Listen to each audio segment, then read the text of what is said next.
Shalom Bapak Ibu Saudara yang dikasihi Tuhan. Haleluya. Sudah memasuki Kamis 21 Agustus 2025. Kita selalu bersyukur tentunya untuk pemeliharaan Tuhan dalam hidup kita. Dan dalam renungan malam hari ini saya kembali mengingatkan saudara, ini adalah renungan mengenai keluarga Kristen. Dan 2 hari yang lalu saya sudah memulai tugas-tugas seorang suami, dan ini adalah tugas ketiga yang harus dimiliki oleh seorang suami, yaitu berkorban bagi keluarganya. Kita membaca dalam Efesus 5 ayat 28 yang berbunyi demikian. Demikian juga suami harus mengasihi istrinya sama seperti tubuhnya sendiri. Siapa yang mengasihi istrinya mengasihi dirinya sendiri. Sekali lagi kita harus kembali ke ayat 25 yang menyatakan bahwa suami harus mengasihi istri. Di dalam ayat 25 dikatakan, "Hai suami, kasihilah istrimu sebagaimana Kristus telah mengasihi jemaat dan telah menyerahkan dirinya baginya."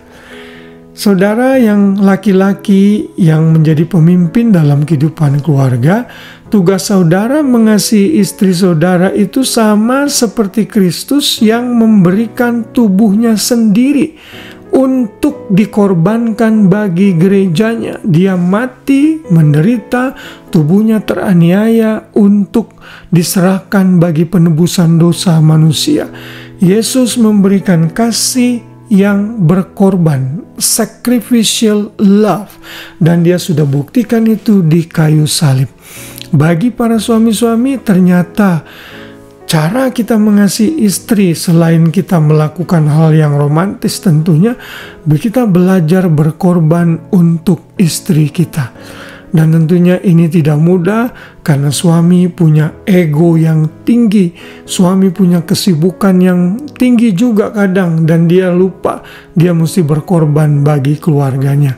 Saudara bisa melakukan hal-hal yang praktikal dalam kehidupan kita untuk bisa melakukan tugas yang satu ini. Misalnya, saudara bisa membantu mencuci piring saat saudara selesai makan sekeluarga. Sesekali atau setiap hari saudara boleh membantu istri saudara melakukan pekerjaan rumah. Bukan hanya mencuci piring, mencuci baju, menyetrika, ngepel rumah, dan lain-lain. Bantu istri saudara, berkorban untuk istri saudara. Selalu saudara juga bisa korban waktu saudara. Saudara bisa spend time dengan istri, dengan komunikasi yang baik. Saudara pilih waktu yang terbaik untuk bisa spend time dengan istri dan anak-anak. Lalu saudara juga bisa berkorban mungkin dengan belanja untuk keperluan grocery, untuk rumah saudara, untuk keluarga saudara. Dan begitu banyak aplikasi-aplikasi yang bisa kita lakukan. Dan ingat, kasih itu menuntut pengorbanan, dan pengorbanan itu menuntut hal yang sakit yang harus kita lakukan. Ada hal yang kita korbankan, apakah itu waktu, uang kita, tenaga kita harus berikan untuk orang yang kita kasihi. Bila ini belum terjadi, maka kita belum sungguh-sungguh mengasihi. Karena firman Tuhan dengan jelas menyatakan saat kita mengasihi istri kita, kita mengasihi sama seperti Kristus mengasihi gerejanya yang sudah menyerahkan dirinya bagi kita. Lalu yang satu lagi ayat 28 yang tadi kita sudah baca, kita mengasihi istri kita berkorban seperti kita mengasihi diri kita sendiri. Suami-suami seringkali suka nge-gym, olahraga, berdandan, dan lain-lain. Saudara mengasihi tubuh saudara.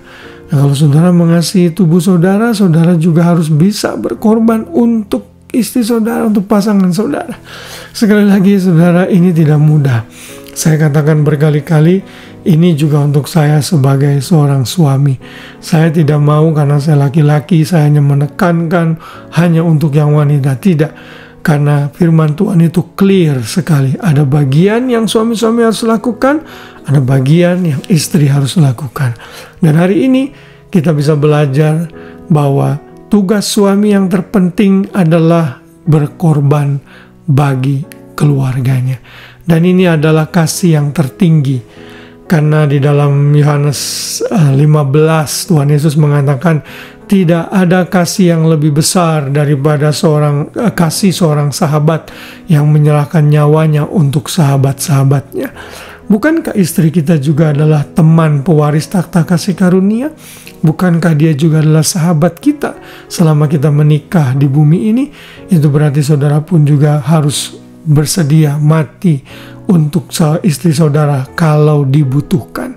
Tentunya kalau saudara tidak perlu menyerahkan nyawa saudara, saudara bisa berkorban untuk hal-hal yang lain yang menyenangkan hati istri saudara dan tentunya juga anak saudara.